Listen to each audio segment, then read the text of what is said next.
Chapter 9. Captivity Day 17. Shinji. Shinji sat up and gasped for air. The lighting was dim and the air was dank. He was on board a ship. The walls were covered in grime, and he could hear the sound of sparks, pounding, and grinding nearby. He was on a rather uncomfortable bed, hooked up to an IV drip. "Where am I?" Shinji called out to someone walking past the door. They took a step backward and glanced into the room. They were a rather burly-looking male Shamfarian. "I'll let the doc know you're up," they said and kept walking. A young woman with short pink hair stopped in the doorway. "Brute said you're up. The doc will be here in a few. Congratulations, you're our new ship telepath. You're stuck with us until you pay off your salvage fee. The crew's still trying to decide if you're flotsam or jetsam." "How did you find me?" Shinji asked. "Locator beacon," she said, "and a tip from the ship's owner." "I need to find my way back," Shinji said insistently. "I don't think so," she laughed softly. "You're here until your debt is paid. I'm the captain. You can call me Mel. Welcome to the Atraxia in 973. Gowry." Gowry stormed into the CAD room. Tyrell was walking around on the transparent rectangular floor, manipulating the fully rendered holographic image of a ship design before sending it to one of the ship printers. "A little busy," Tyrell said. "The design keeps failing on submission." "It's quick," Gowry squawked. "I'm taking the kachinas. You need to release the docking clamps." "I need to?" Tyrell scoffed. "What makes you think I need to let you steal a ship that's needed for a mission?" "I'm going to him," Gowry screeched. "He's out there. I love him, and he needs me."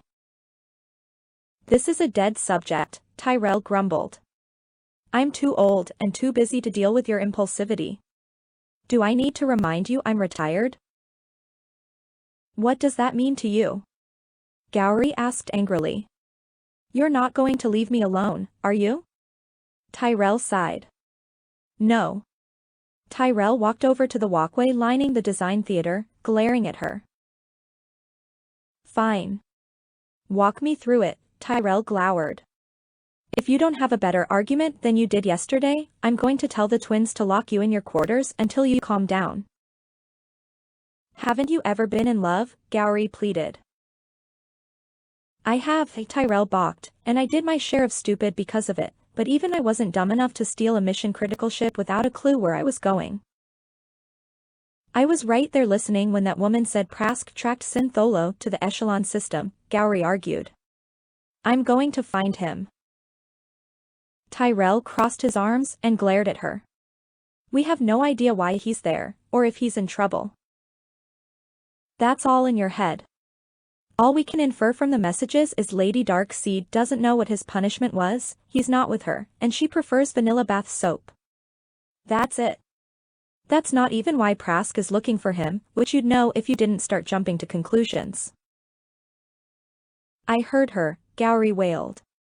"That Lamentic told him to stop looking." Tyrell shook his head in disgust.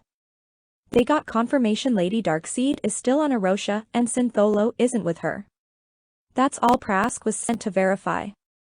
His job is done." Tyrell interrupted Gowry as she began to object. "Syntholo's a scout. You know that. I don't know why you have it in your head that he's in trouble and not just doing his job. You know, scouting." "He needs me," Gowry insisted. "I can feel it." "No," Tyrell shook his head. "The Karzon need you. After you're done with that, I'll build you your own ship so you can flitter around that system to your heart's content. Just take care of your responsibilities first. The Echelon system contains 8 planets and 3 moons, which are all inhabited. You don't even know where to start looking. Take care of the Karzon and I'll see what I can do to help, but only if you agree to one condition." "What's the condition?" Gowry whimpered pitifully. Get the fuck out of my workroom and stop interrupting me, Tyrell yelled. Kali. Kali smiled at the sound of the drone descending with her midday meal. She longed for her Tejmare. Pretending cyanide was jogging alongside her just wasn't enough anymore. The tips of her fingers were sore from her daily jog. She kept reaching out for someone who wasn't really there. Sustained contact with the force field wall wasn't pleasant. She desperately needed to hear the sound of Cyan's voice, and with any luck she wouldn't have much longer to wait. Lilac had kept up her side of their agreement. The meals were larger, and nobody entered the confinement area without advance notice. She had control of what programming she watched, and they weren't rushing her, making her eat everything all at once. If nothing else, it would keep her from taking out her frustrations on another drone. They had 3 drones, one for each meal. The question was how much attention did they pay to them? She watched the underside of the machine as it lowered to the ground and caught a glimpse of small black metal feathers swaying back and forth beneath it. Her test had been successful. Next time she'd try sending her actual communicator outside the force field at the top of the room. The matching earring had made the trip successfully. If she was lucky, she'd be able to use their food delivery system to smuggle messages in and out. Kali surreptitiously retrieved the earring once it had landed. She wasn't planning on trying to disable the knack suppression field by pulling out the slice cut into it by that short lamentic for a couple more days. She was hoping to build a little more trust and meet with the Xenon before taking that risk. Every evening, she moved her bedding to a slightly different location. From their perspective, she was just adjusting her view of the video screen. In actuality, she was establishing a new behavioral pattern to alleviate suspicion before making her next move. There was an additional ploy she'd been considering, but it carried significant risk and hinged on her ability to reconnect the suppression field. If she forgot it on the wrong day, her entire scheme would unravel. The war in Midnight Fellowship space was intensifying. Hopefully, her clothing purchases had tipped off Tyrell. It didn't look like her message had been received or understood. Cyan should have intervened to get Tiki and Jake released by now. Tiki was Clether. If the Loctarians kill her, it could result in the genocide of the Loctarian species and anyone else dumb enough to get in the way. Worse yet, it could reduce her chances of eventually defeating the false queen. She'd been held here 17 days so far, and nobody would tell her why. She had so many questions and so few answers. Just a few more days and she'd be able to find them for herself. After being given the freedom to select what she wanted to watch, it hadn't taken her long to discover they were restricting what she could see. It struck her as strange that she wasn't allowed to see any talks given by Mistress Kaylani. It was disappointing. With all the hype about her looking like the personification of feminine beauty to anyone who saw her, Kali really wanted to know what Mistress Kaylani would look like with her own eyes. Would there be a difference if she refocused and looked with her altered sight? After sating her hunger, Kali set aside the silverware, the glass of juice, and the remaining food she planned to pick at later. She placed it on her side table, walked back to the drone, and rapped on the top with her knuckles until it beeped at her. "Send in one of my keepers," Kali said loudly as the machine began flying away. A second set of 3 soft beeps sounded to let her know they'd received her request. With all the small accommodations, it was clear they were planning to keep her captive for an extended period of time. It would be nice if someone would tell her how long.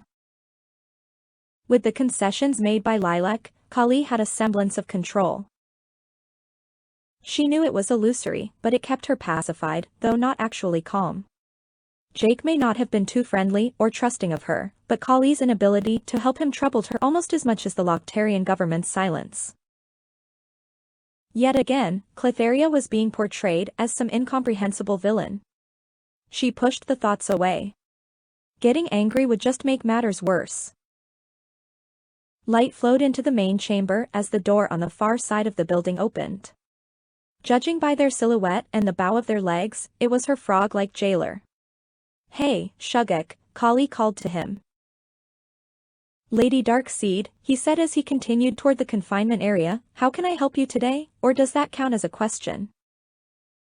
Kali smirked, don't worry about that right now. I just wanted to know if there were any updates about the Xenon. If it's going to happen, it'll have to be soon. What's the rush? Shugik teased. Hot date. Wait, can I have conjugal visits? Kali snickered. He didn't respond. No quip, Kali looked him up and down. Wait, could I? I can ask Lilac, Shugik shrugged. Let me think this over, Kali sighed dramatically. I didn't mean I wanted to have a conjugal visit with Lilac, but if she's my only option. Sure, why not? Shugik studied her momentarily. I'm not skilled with sarcasm. Would you like me to bring up the topic or not? Had he just turned the joke on her? He looked serious, and he hadn't modulated his voice in any way that would imply he was teasing her. About the Xenon, Kali redirected, I'm trying to save lives, and there's not much time left. We're working on it, Shugik said. It would be helpful if you could give us a little more information. Should we be expecting an attack? Kali smirked. Here. No. If I don't intervene, they're a doomed race. There's another Cletharian queen out there. I faced her once before. She's stronger than I am. The Xenon, as they are now, are susceptible to her influence. I want to prevent that from happening for my sake and theirs.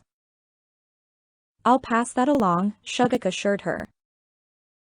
There's eventually going to be a war between the queens. Kali snarled. I've already lost, and it hasn't even begun. I can't earn the trust of the collective. I can't build my forces. If I can prevent the Xenon from being drawn into the false queen's hive, that's something, but it's not enough. The longer I'm held here, the weaker. What? Don't bother, Kali sighed. There isn't going to be a meeting. I see it now, all of it. I'm not going to be released. This is my life now. How could I have been so blind? That's... Leave, Kali said quietly. He continued to speak, but his words couldn't reach her. Get out, Kali bellowed. Her scalp tingled. As her rage grew, the sensation flowed around the ring under her hair and coursed down her stripes. The knack suppression field was still active. Only a species' racial abilities functioned within its borders. That wasn't the energy from a knack she was feeling. Just leave, Kali's thought flowed through the queen's mark. Without uttering a sound, Shugik turned and walked away. Kali stood in utter confusion. The old Cletharian queen had taught Kayla how to use the mark. Kivaza had no idea how it worked. It was a fundamental part of her physiology. Her knacks were being suppressed.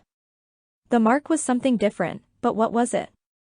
Every time she'd accessed it deliberately had led to catastrophe. The thought terrified her. It wasn't worth the risk. She'd never had reason to wonder what her lifespan was. There just wasn't any way to know. Her body was manufactured at a cloning facility and altered by a changeling mutation core. They intended to keep her here for the remainder of her life, but would that be measured in years, decades, or centuries? Hopefully, she wasn't too close to her Eldarani heritage. A short life lived free was preferable to a long life that wasn't her own. Kayla moved her glass and dishes onto the floor, deactivated the video screen, and laid on her bedding motionlessly. An hour later, the midday drone returned. Kali didn't move. 2 hours after that, they brought guards into the room to make sure she wasn't trying to trick them while a server picked up after her. 5 hours later, the evening meal drone came to deliver her food. Kali didn't move. A half hour after landing, the drone left with its tray completely untouched. Kali continued to lay there, staring up at the darkening sky as the night came. Eventually she slept. Captivity Day 18 saw Mari. She'd been provided with a private room in the research facility on Rune, where she'd be living for the time being. Each day Cyanide brought her to the training area on Rundav to instruct her. After 4 days of training, physically and spiritually, she was finally feeling like this new body was really hers, and was growing more comfortable with her knacks. Tomorrow was going to be a big day. The next set of soul fragments was scheduled to arrive. It was both exciting and terrifying. Would she still be the same person? What makes a person who they are inside? Was it just the collection of their experiences, or was there something more numinous, a part that transcends the brain and body? Lamentic leeches are said to consume soul energy, but what does that even mean? There were some memories left from her body's first identity, and some transferred in from stones containing soul fragments. She knew the color of a soul stone varied by any knacks possessed by the person drained. She had hazy memories of traveling with a woman named Akia Laru for over 15 years. She knew she'd asked the question and discussed it many times, but never received a satisfactory explanation. "It's just life force," was the typical answer, but it meant nothing. The question, "What is a soul?" had plagued her so much in her first existence that it had followed her into her second. Maybe there's just an innate desire within a soul to understand its own fundamental nature? The original Samari had focused heavily on survival-oriented knack abilities. Healing, communication, force barriers. She could even create air with sufficient finesse that she could form an atmospheric bubble by combining it with her force-based powers. Her former role in life as a Lamentix Defender could be seen most prominently in her mystrionic abilities. Her Kobitomj potential was impressive, but her training had been minimal. This had bothered Sam, but Cyanide insisted on waiting before augmenting her training in this area. The woman wanted to wait until after the next memory graft before helping her learn knack powers that weren't previously known by her host body. Delila had been a day later than expected returning to Rune. Despite the gruffness of her voice, she was very pleasant. She was a member of the vulpine subspecies of the caiman race. Her fox-like features were broad, more of her fur was white than an average member of her race, and the red portion was surprisingly vivid. When Samari first met the woman, she wasn't convinced that she wasn't imagining the whole thing. Delila's coloration made her look like a cartoon brought to life more than a living breathing person. The powder blue nurse's outfit didn't help counter that in the least. During her downtime, Sam checked on Louis, but hadn't told anyone else about her mysterious friend. Every day he understood more and more. His comprehension was limited, and he was confined somewhere, although she had no idea where. He was frequently frightened, and was hurt often. Samari was starting to think he may be a research subject, but she had no real idea what they were researching here. Wherever he was never alone. Alice seemed to know, or at least suspect, something. Sam intended to ask the blue woman about Louis at her first opportunity. She hadn't been given authorization to leave the public areas of the facility, so investigating on her own just wasn't an option. The off-white walls, dull gray dressers, small screen terminal, and white sheets made for a dull room to spend her time in, so Samari spent a fair amount of time lurking around the public areas, people watching, and occasionally listening in on conversations. Most of which were too technical or just didn't hold her interest. Cyanide had seemed a bit off during their morning exercises. They'd barely spoken the whole time. By early evening, Sam felt like she had let anyone without a researcher ID card who would listen know she was trying to get in touch with Cyanide. Nobody seemed to know where to find her. This was one of only 2 places she knew of that could be accessed by the teleportation rune. The ring was the central junction of 8 corridors, which lead to different parts of the facility. The door to the housing area her room was in was opened by a hand panel. The other areas she could access were the lounge, cafeteria, and the reception area of the medical wing. That was the part of the facility she'd first woken up in. She'll probably be brought there tomorrow for her next memory graft. The arcane teleportation device must lead to more places than here and the training grounds, but those were the only destinations she'd seen. Either cyanide was somewhere in the facility which Sam had no access to, or she teleported somewhere else entirely. Either way, cyanide would have to pass through the center point of the facility eventually. Samari propped herself against a wall near the device and waited. A few hours later she saw what it looked like when the rune was activated elsewhere. The lines of the central pattern illuminated with dim white light from the center outward, spreading through the inner ring, then the words representing the current location flashed dimly and all the light went out at once. There was no puff of smoke, no fading in or out, no flash. One moment nobody was there, the next there was. Samari was a bit disappointed. If you're going to develop some impressive mystical contraption, the least you can do is add some special effects. Lightning maybe? Something dramatic, and at least you'd know. Samari bit her lower lip nervously and smiled weakly, realizing she'd been staring at the arrival while lost in thought. The male lamentic stood about 6.5 feet in height. His thick white hair was long, ending halfway down his back. He had a narrow nose, full lips, high cheekbones, and piercing slate-gray eyes. He was wearing a button-down white shirt, with the first 2 buttons undone to display the gold chain and ruby pendant resting against his well-muscled chest. He was wearing a long black duster with gold trim and black slacks with a single imperial red stripe down the side. Between his flowing hair and masculine, yet soft features he looked like he just stepped off the cover of a trashy novel for women. Sam blushed with embarrassment as he walking over to her with a quirky little smile. She started to wonder why he was approaching, as she realized she was still staring. "New dress?" he asked. Samari opened her mouth but no words would come.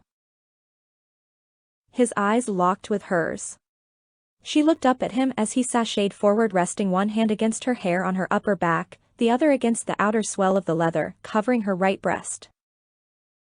She stood still, peering into his eyes, her lips parted, her lower jaw quivered. "You didn't put your hair up today," he said in a soft, playful tone. "Such a shame, you know how much I love that little curl by your left eye." Samari took a deep shuddering breath as she struggled to remember how to speak. He leaned forward as if he was going to kiss her, then breathed, "Is that dress new?" "Yes." As the word escaped her lips, she wasn't entirely sure what she was saying yes to, and didn't much care. Her heart was pounding, her breathing was growing ragged, her knees felt weak. He stepped away from her so swiftly she nearly lost her footing. "Wonderful," he said with a broad grin. "Turn around and let me take a good look." Without giving a second thought, Sam slowly turned around and enjoyed listening to him quietly voice his appreciation of the fit of her dress. He was appraising her like she was a rare gemstone and he were a jeweler trying to select the perfect setting to fit her into. "You've filled out nicely since last we met," he said warmly. "Samari, you're more beautiful every time we meet." A wave of confusion passed through her. How did he know her name? How had he known her former self? Her body certainly seemed to remember him. "I rushed over here after one of my people said they'd seen you here. They weren't long on details, but they said you were searching for someone. I confess I was hoping you were looking for me." Samari blushed brightly. "That's a promising blush," he said with a grin. "Where's Akia?" Her mind raced. Akia? She had vague memories of traveling with a woman by that name. Cyan had mentioned her. The first Samari had been the guardian of Akia Ilaru. Samari fumbled for an answer, while simply wanting to know who he was. "Lady Ilaru never goes anywhere without you," he said, then paused. "Wait. Is that who you were looking for? Did you lose track of my favorite troublemaker? I swear that woman will be the death of both of us one of these days." Sam frowned. Akia had drained her body's original soul to keep herself alive, the final task of any Lamentic's defender.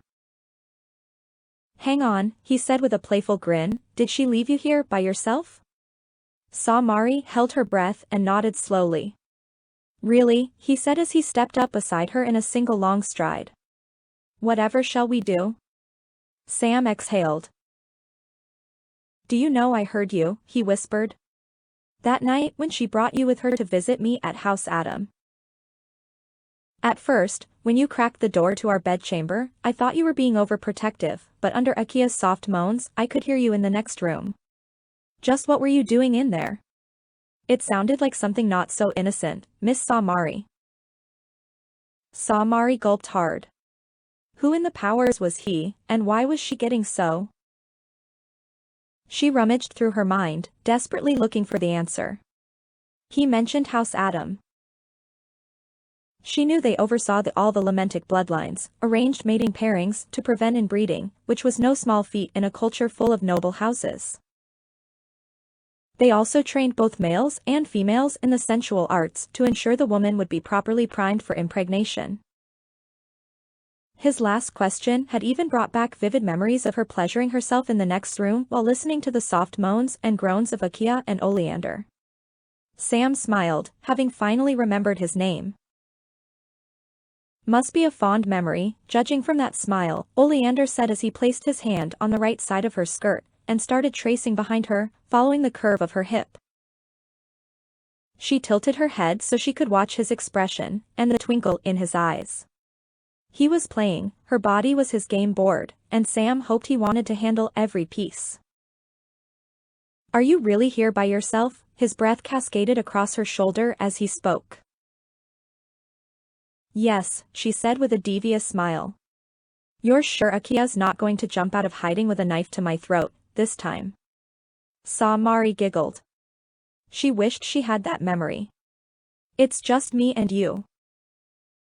Should I just take your word on that, or put it to the test? Oleander asked as his hand glided down her back and cupped her butt cheek. Sam leaned into his hand as he began to squeeze. No knives, he said with a smile. She felt his breath pass across her shoulder and down between her breasts, growing slightly in intensity as it continued forward. It was an interesting use of the Whispering Wind Mystrionic ability. It was a good trick. The gentle breeze flowed back up her chest, across her opposite shoulder, and past her ear delivering his question. Just what were you doing alone in that room that night? She never thought to use it like that, but two could play that game. The airflow started at your lips and continued to your desired target's destination. How did he get it to change directions? It was a long message. Did it use the clasp to redirect? Maybe she could get it to flow around the back of his neck if she used his hair to redirect the air current. Her first attempt didn't go as intended. Her breath flowed up his chest, then blew his hair up behind him, never delivering her message. Sam blushed. Nice try, he chuckled. It takes practice. Sam looked at him longingly, as he held her ass firmly. To answer your question, let's just say I was practicing. He grinned down at her and stepped closer. There were just a few inches between them. Practicing for what? He asked as he looked down at her parted lips. For you, Sam whispered breathlessly.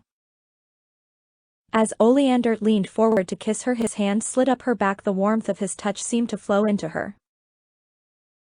He was using soul touch. She panicked internally. Would he? He noticed. He paused less than an inch from her lips with a perplexed look on his face, then leaned in the rest of the way and kissed her anyway. Mari's toes started to curl just as he pulled back. That's not you in there, he said with a crooked grin. I've never met you before. No, Sam admitted nervously. I hope you have a better answer than that, he smirked as he released her, stepped back and crossed his arms. It's complicated, Sam sighed. I have a room here. I could explain it to you there. Not a chance, Oleander said with a devious grin. Everything with Lamentics is complicated, not actually Sam. It may be forbidden for us to kill our own, but orchestrating the death of a rival is another matter entirely. That body of yours with those knacks would serve well in that capacity. The real Samari knew the knack I'm able to reflect is psionics. You, little lady, embody all my weaknesses. I'm not going anywhere with you until I know who you are and why you're in that body. It's a shame really. I was always fond of Sammy. I hope she wasn't killed just to set a trap for me. Remember when you said Akia would probably be the death of both of us, Samari said hesitantly. She killed me, well, her, I guess. This is all so confusing. I wish I could just tell you who I am inside, but I really don't know yet. How can I explain something I don't understand? Can't we just? No, Oleander said with a steely glare. I just don't know what to say. Sam was startled by the desperation in her own voice. When I got here you were staring at the inner circle, he said suspiciously. Who were you expecting? I was watching for cyanide, Sam said. He pulled a tablet out of his pocket. Samara stared at his long and nimble fingers as they traced across the surface of the screen. She blushed and looked away as he paused and looked up at her. He lowered the tablet. Come here. We're going on a trip. Where are we going? Sam asked as she slowly walked toward him. Don't ask me questions I'm not permitted to answer, Oleander said with a faint smile. He took Samara by the hand and pulled her into the teleportation ring. You must do as you are directed, and say nothing until you're given explicit permission to speak. Do you understand? I understand, Sam said hesitantly. Something in his tone terrified her. He spun her around, so she was facing away from him, moved up behind her, slid his head around her waist, rested his hand against her stomach and pulled her against him. The warmth of his touch flowed into her. This is me, he whispered in her ear. Your body remembers my touch, and now your soul should be able to recognize the difference. Did we ever? Sam began then corrected herself, I mean did you and Samara ever? Not yet, Oleander said softly as he traced his fingers up and down her belly while his palm remained firmly in place. His fingers were a little more than an inch above the line of her skirt. Her hips moved of their own volition. Anyone walking down one of the 8 hallways would see them there at the center of it all. Sam felt like she should be self-conscious, but as long as his touch felt like this, let them watch. Sorry about this, he said as he covered her eyes with his free hand and murmured something softly. As he pulled his hand away everything remained black. I can't see, Sam said on the verge of panic. Just think of it as a mystical blindfold, he soothed. You're not permitted to see where we're going. You'll just have to rely on my hands to guide you. She placed her right hand on top of his hand resting against her stomach, reached behind herself, and rested her other hand against the side of his leg. That doesn't sound so bad, as long as you keep touching me. I give you my word, Oleander taunted. If my hands wander, you'll know precisely where to.